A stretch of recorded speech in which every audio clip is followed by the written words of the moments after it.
सार्फिन का कहना है कि महंगाई के तूफान को रोकने के लिए जखीरा अंदोजों और नाजायज मुनाफाखोरों के खिलाफ सख्त कार्रवाई की जानी चाहिए। इफ्तार का समा के लिए कैमरामैन अजहर इकबाल के साथ मोहम्मद लुकमान, समा, लाहौर।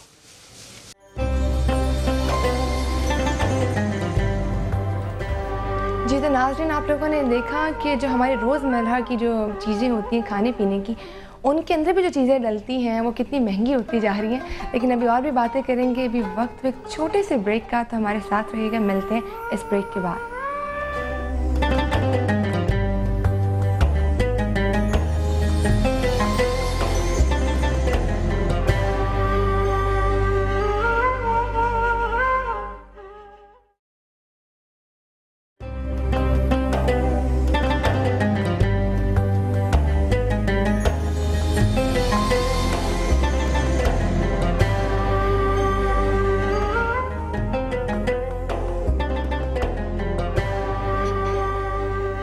अफ्तार का समा में खुशामदीद और रोज़ा अफ्तार हो चुका है और अल्लाह का बहुत बहुत शुक्र है कि हमें उसने इतनी नेमतों से नवाजा है। जी सर, आपसे बात हो रही थी आपकी मूवी की, 786 का नाम जो चेंज किया, क्या सर उसकी प्रॉब्लम्स थी, क्यों उन्होंने कहा कि चेंज करें? पहली बात तो मैं बता दूं आपको कि मैं उसमें कहना क्या चाह रहा था। वो शिया और सुन्नी की मोहब्बत पे थी कि भैया ब्रदर्स, कोई जो शिया है वो किसी मस्जिद में जाके इसलिए बम नहीं फोड़ेगा या गोली नहीं चलाएगा कि वो उसके खुदा का घर है, और कोई सुन्नी इसलिए नहीं जाएगा कि वो भी पंजतन पाक को उतना ही मानता है।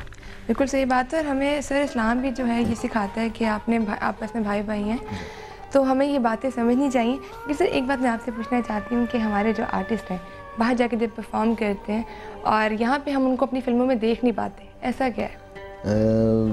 अपनी फिल्मों में इसलिए नहीं देख पाते कि बाहर जाके वो एग्रीमेंट करते हैं, वो बाउंड होते हैं उनकी परमिशन के बगैर काम ना करने। जी जी। लेकिन इनमें राहत जो है जी जी, वो तो कर रहे हैं पाकिस्तान में काम, उन्होंने पाकिस्तान में बहुत काम किया है। लेकिन दूसरे जो लोग हैं वो पाबंद हैं हमारे हमसाया मुल्क के, जहाँ जाके उन्होंने अपने आप को बेचा है। सर कहीं ऐसा तो नहीं कि वहाँ पे उनको ज़्यादा मतलब बजट मिलता है और यहाँ पे? डेफिनेटली पैसे उनको बहुत ज़्यादा मिलते हैं, लेकिन अब पैसे भी मिलते हैं, शोहरत भी मिलती है डेफिनेटली, लेकिन अपने मुल्क के लिए जज्बे और सेक्रीफाइसेस सिखाते हैं। सर बिल्कुल सही बात है।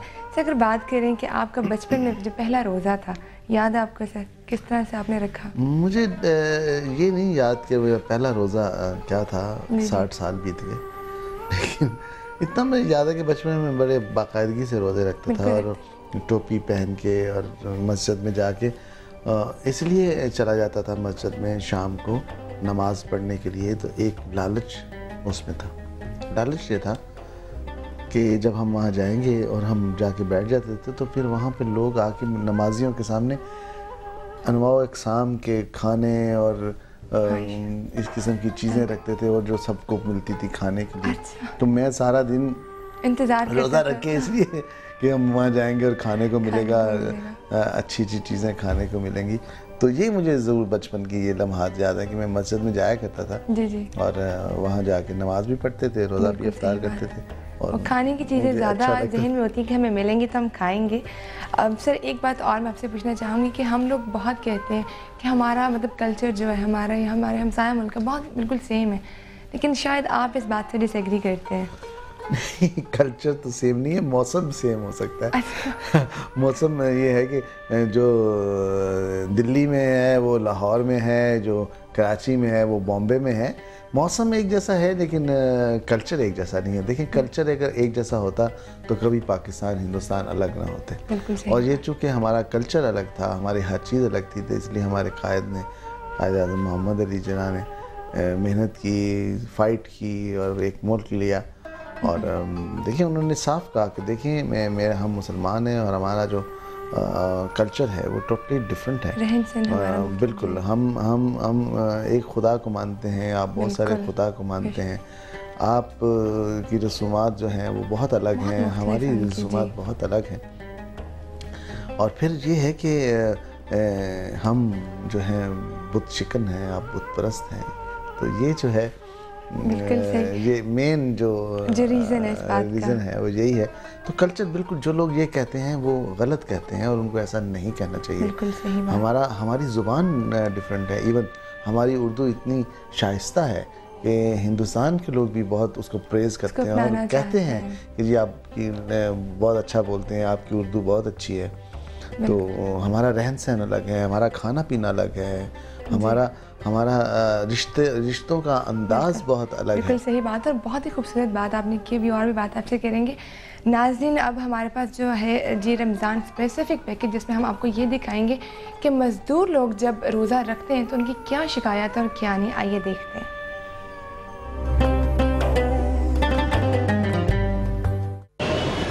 हमारे शहर की अक्सरियत गरीब तबके से ताल्लुक़ रखती है, जिन्हें कोई त्यौहार हो या रमज़ान कभी भी आराम करने का मौका नहीं मिलता। इस रमज़ान में भी शहर में मजदूर सड़कों पर काम करते नजर आते हैं, जो मौसम की सब सख्तियां बर्दाश्त करते हुए रोज़ा रखने के बावजूद भी कड़ी मेहनत में जुटे रहते हैं। रोजे ने जेड़े साल बाद आने तो रखने रखने ने, मरना एक दिन जान छड़ना उस गल नाल दे नाल नहीं हैगी। बल्ले निक्के निक्के बच्चे ने या रमजान शरीफ कोई चीज़ मिल जाए बंदा फायदा हो जाए, वो गल नहीं हो रही। ये मजदूर सुबह से शाम तक मेहनत मजदूरी करते हैं, लेकिन फिर भी आमदनी 300-400 से ज्यादा नहीं होती। इतनी कड़ी मेहनत करने के बाद भी जब रोजा खोलने के भी पैसे नहीं पूरे होते तो मायूसी हो जाती है। पैसे नहीं पूरे होंगे भी आटा लै जाइए तो साढ़े को घ्यो नहीं, घ्यो लै जाइए तो मरच नहीं। कोई असी अपनी कदे जुत्ती टुटी, कदे कपड़ा पाटा है, कोई हालात नहीं बने हुए। हमारा भी दिल करता है हम भी रोज़ा रख कर आराम करें, लेकिन क्या करें, हमारे बच्चे भूखे होते हैं, इसलिए हम आराम नहीं कर सकते।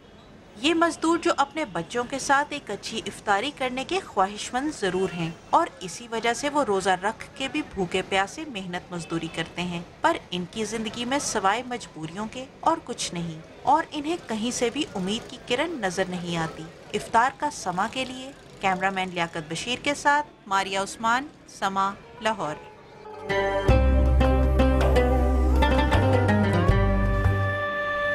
जी तो नाज़रीन, आप लोगों ने देखा कि मज़दूर लोग हैं वो भी इंसान और इतनी मेहनत करते हैं। सर आप इस बात से एग्री करेंगे कि सारे दिन में गर्मियों सर्दियों ने काम करना और उनको क्या मिलता है सर, और उसमें उनका घर भी पूरा नहीं चलता। नहीं, ये बड़ी बड़ी बड़ी बदनसीबी है हमारे मुल्क में। जो मजदूर लेबर जो है वो बहुत कम उनको पैसे मिलते हैं, उनकी मजदूरी जो है।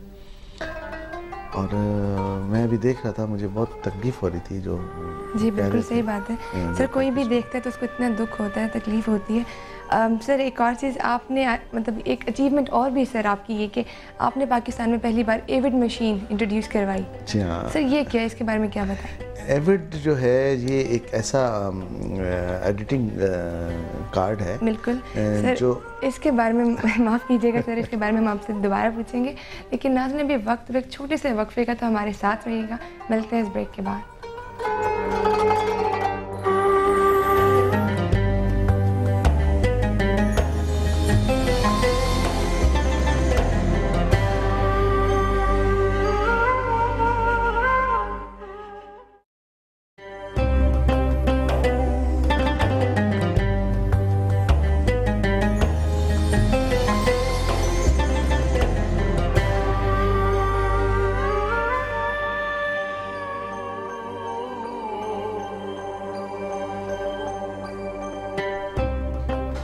अफ्तार के समा में एक बार फिर से खुशामदीद। जी नूर साहब, हम लोग बात कर रहे थे एविड मशीन की, और ये बहुत सर मुझे बहुत खुशी हुई कि आपने इंट्रोड्यूस करवाया। क्या है सर ये सॉफ्टवेयर? एक्चुअल ये है कि दुनिया में अब कंप्यूटराइज है एडिटिंग जो है। हम आज भी जो है कैंची से अब फिल्म की एडिटिंग करते हैं, जबकि अमेरिका में ये डिज़ाइन किया गया कार्ड जो है, कंप्यूटर कार्ड, जो फिल्म एडिटिंग के लिए मौजू है, और इस पे प्रॉपर फिल्म एडिट होती है और प्रॉपर उसके जो फ्रेम्स होते हैं वो रहते हैं। अदरवाइज़ क्या है कि टीवी का जो फॉर्मेट है वो 24 फ्रेम है, 25 फ्रेम है, और फिल्म का जो फॉर्मेट है वो 24 फ्रेम है।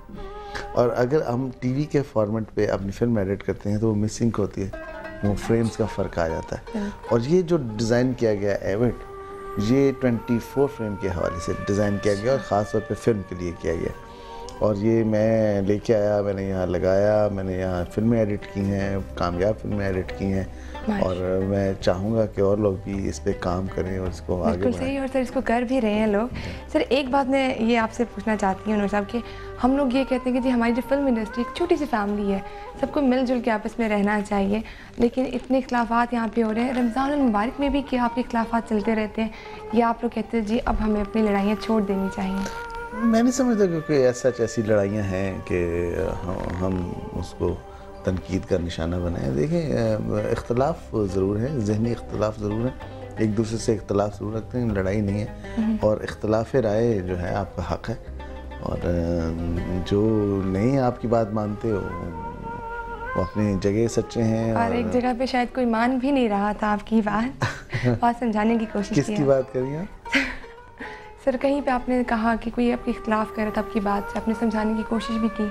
अगर मैं बात करूँ वीना जी की, सॉरी मेरा रोज़ा है और मैं नहीं सर, हम रोज़ा अफ्तार कर लिया है, तो मैं चाहूँगी भी नहीं कि हम लोग बात नमाज का वक्त हो गया मेरी। बिल्कुल सही बात है। हम ये बात करते हैं, आपकी एक मूवी आ रही है प्राइस ऑफ ऑनर जी, इसका सब्जेक्ट मुझे जहाँ तक पता चला बहुत अच्छा है, तो क्या है सर इस मूवी का कॉन्सेप्ट? ये ऑनर किलिंग पे हमने बनाई है, जो इज्जत की खातिर कत्ल करते हैं गैरत के नाम पे। सर अपनी जो जी हाँ, औरतों को मार देते हैं और उनके पीछे मकासद उनके कुछ और होते हैं, लेकिन वो रंग कुछ और देते हैं कानून से बचने के लिए, सज़ा से बचने के लिए। तो उसके अगेंस्ट मैंने फिल्म बनाई है, उस लॉ के अगेंस्ट। ये जिरगा सिस्टम है, जो बड़े बड़े जो जागीरदार हैं और जो वडेरे हैं जो बैठ के जो फैसले करते हैं वहाँ पे, सही और सर। कानून को भी वो खिलौना समझते हैं। बिल्कुल सही सर, अभी और भी आपसे बात करेंगे, लेकिन आज अभी वक्त हुआ है जी रोज़ा और सेहत का, और हमारे साथ हैं आज डॉक्टर नाजिया।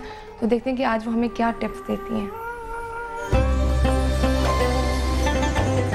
जहाँ तक स्किन का ताल्लुक है उसके साथ, तो एज सच ऑयली खानों से कुछ ज़्यादा स्किन की कोई कॉम्प्लिकेशंस या प्रॉब्लम्स नहीं बनती, लेकिन स्टिल आपके डाइजेस्टिव सिस्टम के लिए बहुत प्रॉब्लम हो जाता है, जिसमें इंडाइजेशन है, डायरिया है, और plus caloric point of view से जो सडन इंक्रीज़ हो जाता है कैलोरीज़ का, वो आपकी सेहत के लिए लॉन्ग टर्म, और ख़ुसूसन जिन लोगों को ऑलरेडी कोई प्रॉब्लम है, मेडिकल डिजीज़ वगैरह, उनके लिए वो ज़्यादा प्रॉब्लम करता है। कोशिश करें कि हेल्दी फूड्स जो आप पहले खा रहे थे, हम सिर्फ इसमें गड़बड़ ये करते हैं कि हम तेल और घी का इस्तेमाल बहुत बढ़ा देते हैं, चाहे फ्राइड फूड की शक्ल में, चाहे पराठों की शक्ल में, चाहे और अब जैसे हम एग्स वगैरह ये सब भी बहुत ज़्यादा तेल और घी में खाना स्टार्ट कर देते हैं। तो इन सब का अगर आप इस्तेमाल ऑलिव ऑयल से कर दें, आप अगर वही पराठे खा रहे थे आप ऑलिव ऑयल में कर लें, पराठा रोज़ ना खा के हफ्ते में एक दफ़ा खा लें, अपने पोर्शंस को कट कर लें, दूध दही का इस्तेमाल ज़्यादा करें, फ्रेश फ्रूट्स और वेजिटेबल ज़्यादा खाएं, तो आपको कोई प्रॉब्लम नहीं होगी। जैसे कि अगर आप फ्रूट चाट्स और दही की चाट से अपना रोज़ा इफ्तार करते हैं तो नेचुरली फिर आप एक पीस ही या 2 पीस किसी फ्राई के खा सकेंगे, जैसे कोई पकोड़ा वगैरह, लेकिन अगर आप स्टार्ट ही पकोड़े से करेंगे तो आप 10-15 भी खा जाएंगे तो भी आपको महसूस नहीं होगा। जी तो नाज़रीन, आपने देखा डॉक्टर नाजिया ने कितनी खूबसूरत बातें बताई हैं, और आप अपनी सेहत का ख्याल बहुत अच्छी तरह से रख सकते हैं। सर प्रोग्राम का टाइम भी बहुत ख़त्म हो रहा है, लेकिन आपसे जाते एक सवाल पूछूंगी कि सर आपने फिल्म स्ट्रीट का ये कैसे, इसका क्या कॉन्सेप्ट है, क्या इसका बेस है, क्या आप कहेंगे? हमें बुलाया गया था, हमजा शहबाज साहब ने बुलाया था कि जी कुछ बताएं हम फिल्म इंडस्ट्री के लिए क्या कर सकते हैं। मैंने कहा जी फिल्म इंडस्ट्री को रौनक बहाल करने के लिए एक फूड स्ट्रीट, एक फिल्म पार्क बनाएं। फिल्म तो खैर होता रहेगा, जो आपके बहुत क्लोज़ है, जो जल्दी आप कर सकते हैं, तो ये वो एक मिकलो रोड रॉयल पार्क जो है वो उसको हम फिल्म वर्ल्ड में कन्वर्ट कर रहे हैं, और वहाँ पुरानी यादें होंगी और खाने होंगे, खूबसूरतियाँ होंगी। हम चाहते हैं कि ऐसे कुछ आए सामने। सर ये हमारी तरफ से, समाज की तरफ से एक छोटा सा तोहफा आपके लिए। थैंक यू, बहुत बहुत शुक्रिया सर, आपने अपने कीमती वक्त से हमारे लिए वक्त निकाला, थैंक यू जी। तो नाज़रीन, जाने से पहले मैं एक बहुत ही खूबसूरत बात जो हमारे प्यारे नबी सल्लल्लाहु अलैहि वसल्लम ने इरशाद फरमाया, जब तुम किसी को अपना दोस्त बनाओ तो अपने दिल में एक कब्रिस्तान बना लो जहाँ तुम उसकी बुराइयाँ और राज दफना सको। बिल्कुल सही बात है, दोस्त बहुत किस्मत वालों को मिलते हैं, और जितना हो सके अपने दोस्तों से प्यार करें और उनका ख्याल रखें। अपनी होस्ट माया अली को दीजिए इजाज़त, कल फिर से मैं हाजिर होंगी, अपना ख्याल रखिएगा, अल्लाह हाफ़िज़।